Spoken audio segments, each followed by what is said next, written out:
Hi, it's Emily Leiphart of Art from the Heart, and this video is part of Altenew's January release blog hop. I'm so excited to be joining Altenew and its incredible lineup of designers and guest designers. There will be information on prizes at the end of this video. I'll be showcasing the Farmers Market stamp set in this video, and I had so much fun working with these stamps. I don't know why, but there's just something very satisfying about food stamps. Wouldn't you agree? This card will feature an A2 card base and front panel that is 1/4 inch smaller. I'll be stamping 4 of the vegetables on a separate panel and trimming them to stack on the card. I wanted to point out a few things about this stamp set. It's 6 inches by 8 inches, so it's a large stamp set. Clean and simple designers will really love it because you can stamp just one of these, slap on a sentiment, and your card is done. I love stamp sets like this because you can make quick and easy cards with them. Each vegetable only has one layer, but there are additions like greenery, a seed, or a stem that you can stamp in a different color, but those parts don't go on top of what is already stamped. This is different from the layering sets where you stamp 3 or 4 images on top of each other. I'm going to use the onion image first, and I'm going to stamp a red onion, so I've chosen 3 red inks for it. I'll ink up the entire image with coral berry and stamp that onto the cardstock. Since there is only one layer and I want dimension in the images, I'm going to use the long-established rock and roll technique. You're all likely familiar with this technique using acrylic blocks. Using this method with the Misty is basically the same, except instead of rocking and rolling the block with the stamp on the ink pad, I'll be rocking and rolling the ink pad on the stamp, which is attached to the lid of the Misty. I want the bottom of the onion shaded darker, so I'm going to rock and roll this shade of ink across the bottom section and bottom edges of the stamp. This technique usually makes a huge mess, regardless of whether you're using an acrylic block or the Misty. Just keep a cloth or wipes on hand to clean up before stamping in case it's transferred to your cardstock. I will repeat this process using grapevine, but I will rock more and roll less, so that only the very edges are the darkest shade of red. You can see the shading more closely here. Next, I'll stamp the bell pepper. I'm going to make this one yellow since I'll also be using the artichoke and avocado, both of which are green. The first shade of yellow is buttercream, then I rock and roll with mango smoothie, and finally just a bit of rolling with warm sunshine. These yellows make me so happy, especially since I haven't seen the sun in about 2 weeks. It's been a mild but rainy and dreary winter here.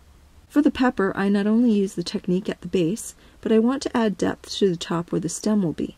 The stem itself will be stamped with 3 shades of brown: mocha, espresso, and rocky shore. I tried to fit both the artichoke and avocado in the remaining space, but it was a bit crowded. I'll stamp the artichoke first. The first shade of green is frayed leaf, then I rock and roll with forest glades, and finally just a bit of rolling with evergreen. When I finished all 3 layers, I decided that it needed more of the middle color, also quick and easy to do with the Misty. Now I'll stamp the avocado on a new piece of cardstock. I'll use the same greens I just used for the artichoke. Frayed leaf ink on the entire surface, then rock and roll with forest glades, and roll with evergreen to finish. For the seed, I'm going to use the same browns that I used to stamp the stem on the yellow bell pepper. I love that the seed is a bit smaller than the space for it. I eat avocados almost daily. Sometimes the seeds rattle inside the avocados, but not always.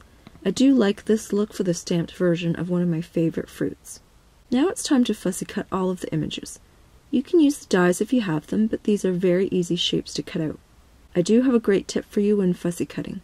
Don't stop on a straight line or a long shallow curve. Wait until you're in a tight corner to stop or rest your hands. If you stop on a straight line or a shallow curve, you're much more likely to create a bump or corner in your cutting, and it will be noticeable. If you stop in the nook, it's much less noticeable since those tight corners are meant to be more curvy. They also hide mistakes well. When all of the images are cut out, I arrange them on a panel and choose a sentiment. I'm creating the sentiment, "Your soul is rooted in kindness," from 2 phrases.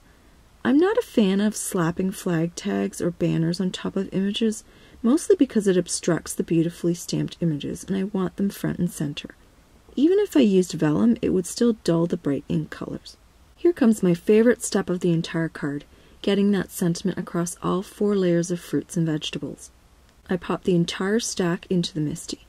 I do this because the edges of the avocado and artichoke slightly overhang the panel, but line up with the edge of the A2 card base. When I adhere these layers together, I need to make sure that the group doesn't end up wider than the card base. Taping the 2 layers down isn't necessary, but I thought I'd do it anyway. I use a craft knife to insert micro glue dots underneath the artichoke. I'll be stamping the sentiment 4 times, starting with the bottom layer. As each layer receives the sentiment, I will add the next layer and stamp the sentiment again. This is one of the joys of having the MISTI.